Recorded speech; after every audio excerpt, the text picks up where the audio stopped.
Hi,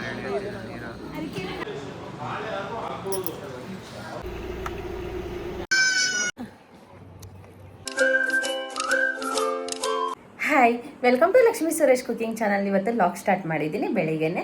ಇನ್ನೂ ನನ್ನ channel ಯಾರ್ಯಾರು ಸಬ್ಸ್ಕ್ರೈಬ್ ಆಗಿಲ್ಲ ಪ್ಲೀಸ್ ಸಬ್ಸ್ಕ್ರೈಬ್ ಆಗಿ. ಇವತ್ತು ನಾವು ಅಕ್ಕೆಮ್ಮನ ಬೆಟ್ಟಕ್ಕೆ ಹೋಗ್ತಾ ಇದ್ದೀವಿ.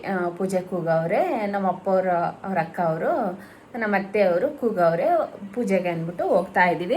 ಅಕ್ಕೆಮ್ಮನ ಬೆಟ್ಟ ಮುನೇಶ್ವರ ಸ್ವಾಮಿ ದೇವಸ್ಥಾನ, ಅದು ನಮ್ಮಮ್ಮವ್ರ ಮನೆ ದೇವ್ರಿಗೆ. ನಾನು ನನ್ನ ಮಗ ಇಬ್ಬರು ಹೋಗ್ತಾ ಇದ್ದೀವಿ ಇವತ್ತು.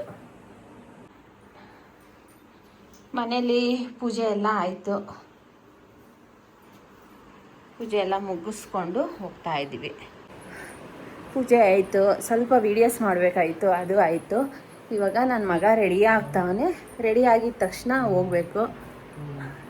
ನನ್ನ ಮಗ ಇನ್ನೇನು ಹೋಗಬೇಕು, ಬರೋಷ್ಟೊತ್ತಿಗೆ ಸಂಜೆ ಆಗುತ್ತೆ. ಒಂದು ಮದುವೆ ಐತೆ, ಸಂಜೆ ಮೇಲೆ ಹೋಗಿ ರಿಸೆಪ್ಷನ್ಗೆ ಹೋಗಿ ಬರಬೇಕು. ನೋಡಬೇಕು ಹೋಗೋಕ್ಕಾಗುತ್ತಾ ಇಲ್ವೋ, ಆದರೆ ಹೋಗ್ಬಿಟ್ಟು ಬರಬೇಕು. ನಾನು ನನ್ನ ಮಗ ಇಬ್ಬರು ಹೋಗ್ತಾ ಇರೋ. ನಮ್ಮ ಯಜಮಾನ್ರು ಶಾಪ್ಗೆ ಹೋಗ್ತಾರೆ ಇವತ್ತು. ನಾವು ಇವಾಗ ಹೋಗ್ತಾ ಇದ್ದೀವಿ. ಇನ್ನೇನು ಮುನೇಶ್ವರನ ದೇವಸ್ಥಾನ ಅಂದರೆ ಬೆಟ್ಟ ಕಾರಲ್ಲೇ ಹೋಗ್ಬೋದು. ನಾನು ನನ್ನ ಮಗ ಇಬ್ಬರೇ ಹೋಗ್ತಾ ಇರೋದು ಇವತ್ತು.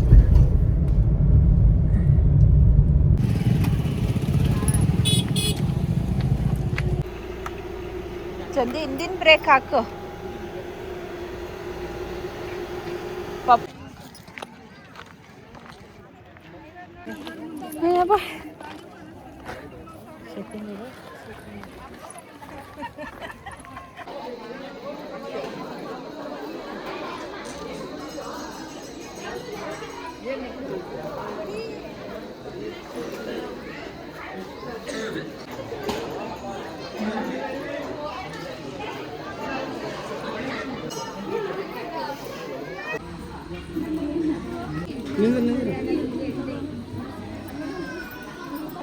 ಹುಷಾರು.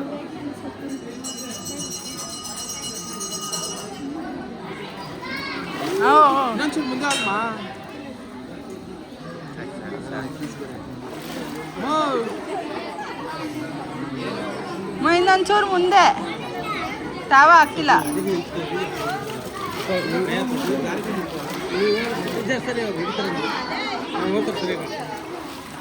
ಹೋಗ ಅಲ್ಲಿ ಇದೈತೆ ಬೊಕಿಟಲ್ಲ.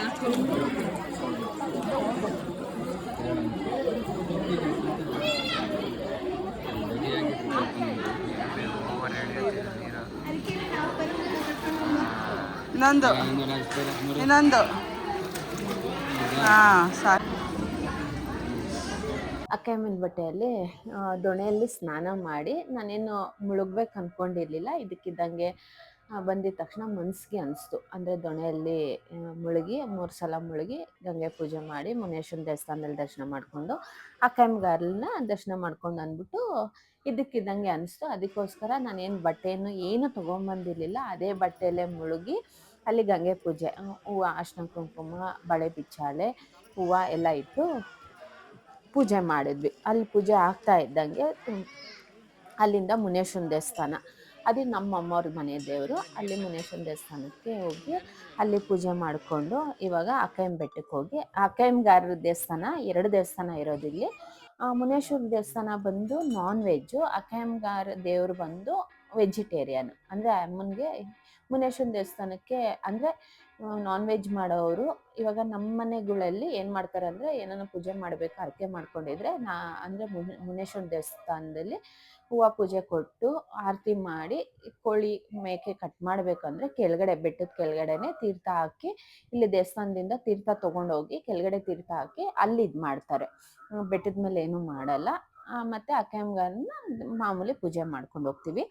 ಏನೇ ಯಾರಿಗಾನ ಮಕ್ಕಳಾಗಲಿಲ್ಲ, ಮದುವೆ ಆಗಲಿಲ್ಲ, ಇಲ್ಲಿ ಬಂದು ಕಲ್ಯಾಣಿಯಲ್ಲಿ ಅಂದರೆ ದೊಣೆಯಲ್ಲಿ ಹರಕೆ ಮಾಡಿಕೊಂಡು 3 ಸಲ ಬಂದು ದೊಣೆಯಲ್ಲಿ ಮುಳುಗ್ಬಿಟ್ಟು ಏನಾನ ಹರಕೆ ಮಾಡ್ಕೊಂಡು ಹೋಗಿ 3 ಸಲ ನೀವು ಬರೋಷ್ಟೊತ್ತು ಅದು ನೀವೇನೇ ಹರಕೆ ಮಾಡ್ಕೊಂಡಿರ್ತೀರೋ ಅದು 100% ಆಗೇ ಆಗುತ್ತೆ.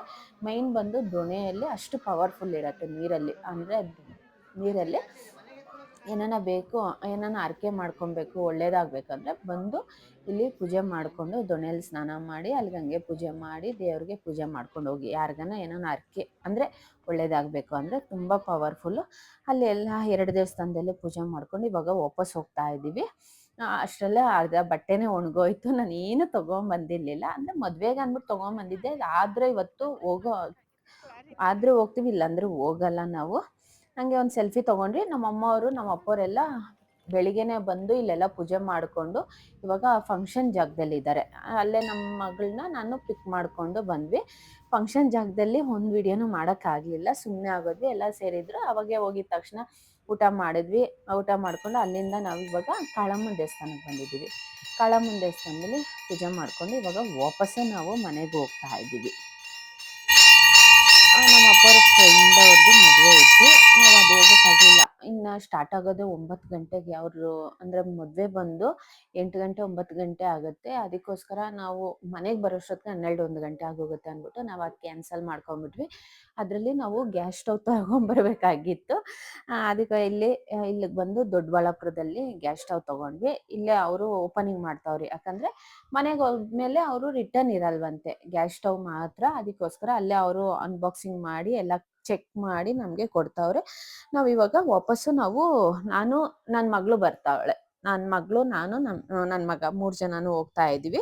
ಬಂದಿದ ತಕ್ಷಣ ಫಿಟ್ ಮಾಡಬೇಕು, ಅಡುಗೆ ಮಾಡಬೇಕು, ಅನ್ನ ಮಾಡಬೇಕು. ಯಾಕಂದರೆ ನಾವು ಗ್ಯಾಸ್ ಸ್ಟವ್ ಏನು ಮಾಡಿದ್ವಿ ಅಂದರೆ ಸ್ವಲ್ಪ ಅಂದರೆ ಇದಾಗೋಯ್ತು, ಅಂದರೆ ರಿಪೇರಿಗೆ ಕೊಡಕ್ಕೆ ಹೋದ್ವಿ. ಅದು ಸೀಲ್ ಬಿಟ್ಕೊಂಡ್ಬಿಡ್ತು, ಗಾಜಲ್ವಾ, ಸೀಲ್ ಬಿಟ್ಕೊಂಡ್ಬಿಡ್ತು. ಅದಕ್ಕೋಸ್ಕರ ನಾವು ಹೊಸ ಸ್ಟವ್ ತೊಗೊಂಬಂದಿದ್ದೀವಿ. ಇವಾಗ ಓಪನ್ ಮಾಡಿ ಫಿಟ್ ಮಾಡಿ ಎಲ್ಲ ಮಾಡಬೇಕು. ನನ್ನ ಮಗ ಯಾರನ್ನ ಕರ್ಕೊಂಬಂದಿದ್ರು ಅದು ಫಿಟ್ ಮಾಡ್ಸೋಕ್ಕೆ. ಇನ್ನು ಅವರೇ ಫಿಟ್ ಮಾಡಿದ್ರೆ ಒಳ್ಳೆಯದು. ಗ್ಯಾಸ್ ಸ್ಟವ್ ರಿಪೇರಿ ಮಾಡ್ತಾರಲ್ವ, ಅವರೇ ಸರ್ವಿಸ್ ಮಾಡೋರು ಕರ್ಕೊಂಬಂದರೆ ಒಳ್ಳೇದು ಅಂದ್ಬಿಟ್ಟು ಅವ್ರನ್ನೇ ಕರ್ಕೊಂಬಂದು ಫಿಟ್ ಮಾಡಿಸ್ತಾ ಇದ್ದೀವಿ. ಇವತ್ತು ಹೊಸ ಸ್ಟವ್ ಪ್ರೆಸ್ಟೀಜಲ್ಲಿ ತೊಗೊಂಡಿದ್ವಿ. ಹೋದ್ಸಲ ಇದು ತುಂಬ ಚೆನ್ನಾಗಿತ್ತು ಸ್ಟವ್. ನಮ್ಮ ಯಜಮಾನ್ರ ಫ್ರೆಂಡ್ ಹತ್ರ ತೊಗೊಂಬಂದಿದ್ರು. ಅದು ಅಷ್ಟೇ 3 ಸ್ಟವ್ ಇದ್ದಿರೋದು. ತುಂಬ ಜನ ಹೇಳ್ತಾಯಿದ್ರು 3 ಸ್ಟವ್ ಯೂಸ್ ಮಾಡಬಾರ್ದು ಅಂದ್ಬಿಟ್ಟು. ಏನಿಲ್ಲ, ನಮಗೆ ಮಾತ್ರ ಚೆನ್ನಾಗಿ ಸೆಟ್ ಆಗಿತ್ತು 3 ಸ್ಟವ್.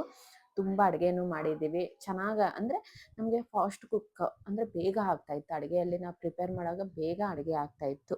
ಇವತ್ತು ನಾವು ದೇವಸ್ಥಾನಕ್ಕೆ ಹೋಗಿ ಬಂದ್ವಿ. ಇವತ್ತು ಅಕ್ಷಯ ತೃತೀಯ. ಇವತ್ತು ಬೆಳಿಗ್ಗೆ ಬಂದು ನಾವು ಇವತ್ತು ಬೆಳಿಗ್ಗೆ ಅಂದರೆ ದೇವಸ್ಥಾನಕ್ಕೆ ಹೋಗ್ತೀವಿ. ಬೆಳಿಗ್ಗೆ ಎಲ್ಲ ಕುಕ್ ಮಾಡಿದ್ವಿ, ಅಂದರೆ ಅಡುಗೆ ಮತ್ತು ಟಿಫನ್ ಎಲ್ಲ ಕುಕ್ ಮಾಡಿಬಿಟ್ಟು. ಸ್ಟವ್ ಒಂದು ಉರಿತಾ ಇರಲಿಲ್ಲ. ಮಿನಿಮಮ್ ನಮ್ಮ ಮನೇಲಿ ಬಂದು 3 ಇಯರ್ಸ್ ಆಯಿತು. ನಾವು ಆ ಸ್ಟವ್ ತೊಗೊಂಬಂದು 3-4 ಇಯರ್ಸ್ ಆಯಿತು. ಇದೊಂದು ಸ್ಟವ್ ಉರಿತಾ ಇರಲಿಲ್ಲ. ಅದು ತುಂಬ ಬಗ್ ಅಂತ ಇತ್ತು. ಇವಾಗೆಲ್ಲ ಸ್ಟವ್ ತುಂಬ ಪ್ರಾಬ್ಲಮ್ ಆಗುತ್ತೆ ಅಂದ್ಬಿಟ್ಟು, ಅದು ಕಂಪ್ನಿ ಇರಲಿಲ್ಲ, ಬೇರೆ ಕಂಪ್ನಿ ಇತ್ತು. ಅದಕ್ಕೋಸ್ಕರ ಕಂಪ್ನಿ ತೊಗೊಂಬಂದ್ಬಿಡೋಣ ಅಂದ್ಬಿಟ್ಟು. ಸುಮ್ಮನೆ ಯಾಕೆ ಇವಾಗ ನಾವು ರಿಪೇರಿ ಕೊಟ್ರು ಅದು ತಿರ್ಗಿ ಇನ್ನೊಂದು ಪ್ರಾಬ್ಲಮ್ ಆಗುತ್ತೆ. ಅದಕ್ಕೋಸ್ಕರ ನಾವು ಇದ್ ಕಡೆ ಸ್ಟವ್ ಮಾತ್ರ ನಾವು ಆನ್ ಮಾಡೋಕ್ಕೆ ಆಗ್ತಾ ಇರಲಿಲ್ಲ. ಅಂದರೆ ಕೆಂಪುರಿ ಬರ್ತಾಯಿತ್ತು ತುಂಬ 1 ವರ್ಷದಿಂದ. ಅದಕ್ಕೋಸ್ಕರ ಹೊಸದು ನಮ್ಮ ಯಜಮಾನ್ ಹೇಳ್ತಾನೆ ಇದ್ರು ತುಂಬ ದಿವಸದಿಂದ. ನಾನೇ ಬೇಡ ಅಂದರೆ ನನಗೆ ತುಂಬ ಚೆನ್ನಾಗಿ ಸೆಟ್ ಆಗಿತ್ತು. ಆ ಸ್ಟವ್ ಬಂದ್ಬಿಟ್ಟು ತುಂಬ ಜೋರಾಗಿ ಉರಿತಾ ಇತ್ತು, ಬೇಗ ಅಡುಗೆ ರೆಡಿ ಆಗ್ತಾಯಿತ್ತು ಅಂದ್ಬಿಟ್ಟು ನಾನು ಅಂದಿರಲಿಲ್ಲ. ಇನ್ನು ಯಾಕೆ ಅಂದ್ಬಿಟ್ಟು ಇವತ್ತು ಅಕ್ಷಯ ತೃತೀಯ ಅಲ್ವಾ, ಮನೆಗೆ ಒಂದು ಹೊಸ ಸ್ಟವ್ ತೊಗೊಂಬಂದ್ಬಿಡೋಣ ಅಂದ್ಬಿಟ್ಟು ಅಕ್ಕಮ್ಮನ ಬೆಟ್ಟಕ್ಕೆ ಹೋಗಿ ಅಲ್ಲೆಲ್ಲ ಫಂಕ್ಷನಲ್ಲಿ ಹೋಗಿ ಊಟ ಎಲ್ಲ ಮಾಡಿಕೊಂಡು ಬರೋವಾಗ ಸ್ಟವ್ ತೊಗೊಂಬಂದ್ವಿ. ದೊಡ್ಡಬಳ್ಳಾಪುರದ ಹತ್ರ ಹೋಗಿ ಸ್ಟವ್ ತೊಗೊಂಬಂದ್ವಿ. ಇದರಲ್ಲಿ ಪ್ರೆಸ್ಟೀಜಲ್ಲಿ 2 ಇತ್ತು, 3 ಇತ್ತು, 4 ಇತ್ತು. ಏನೋ 3 ಇಡಬಾರ್ದು ಅಂತಾರೆ. ನಮ್ಮನೆಗೇನೋ 3 ಸ್ಟವ್ ಸೆಟ್ ಆಗಿತ್ತು. ಇನ್ನು ಅದೇ ಥರ ಯಾಕೆ ಅಂದ್ಬಿಟ್ಟು 4 ತೊಗೊಳ್ಳೋಣ ಅಂದ್ಬಿಟ್ಟು 4 ಇರೋದು ತೊಗೊಂಬಂದ್ವಿ. ಚೆನ್ನಾಗೈತೆ. ಇವಾಗ ಅವ್ರು ಬಂದು ಫಿಟ್ ಮಾಡಿಬಿಟ್ಟು ಹೋದ್ರು. ಪೂಜೆ ಮಾಡಿಬಿಡೋಣ ಅಂದ್ಬಿಟ್ಟು ಮುಖ ತೊಳ್ಕೊಂಬಂದೆ. ಇವಾಗ ಪೂಜೆ ಮಾಡಿಬಿಡ್ಬೇಕು. ಅಂದರೆ ಈ ಚೋಡಮ್ಮಂದು ಅರ್ಶಿನ ಕುಂಕುಮ ಇಟ್ಟೆ, ಚೋಡಮ್ಮಂದು ಹೂವು ಹಾಕೋಣ ಅಂದ್ಬಿಟ್ಟು ಹೂವು ಹಾಕ್ತಾಯಿದ್ದೀನಿ. ಒಳ್ಳೆ ಅಡುಗೆ ಮಾಡೋಣ, 10 ಜನಕ್ಕೆ ಊಟ ಹಾಕೋಣ ಅಷ್ಟೇ.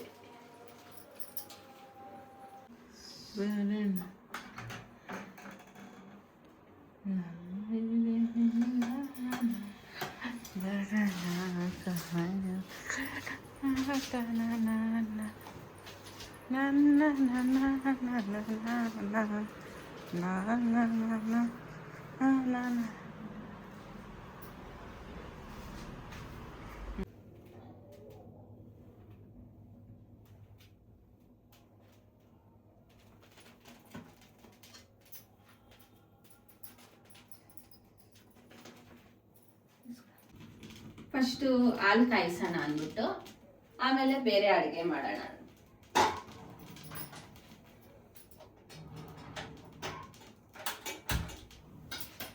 ಕಮ್ಮಿ ಉರಿದೆ. ನಮಗೆ ದೊಡ್ಡದಾಗಿ ಉರಿಬೇಕು, ಬೇಗ ಅಡುಗೆ ಮಾಡಬೇಕು ಅಷ್ಟೇ. ಅದು ಚೆನ್ನಾಗಿ ನಮ್ಮದು ತುಂಬ ಹೈ ಫ್ಲೇಮು ಇದಲ್ವಾ.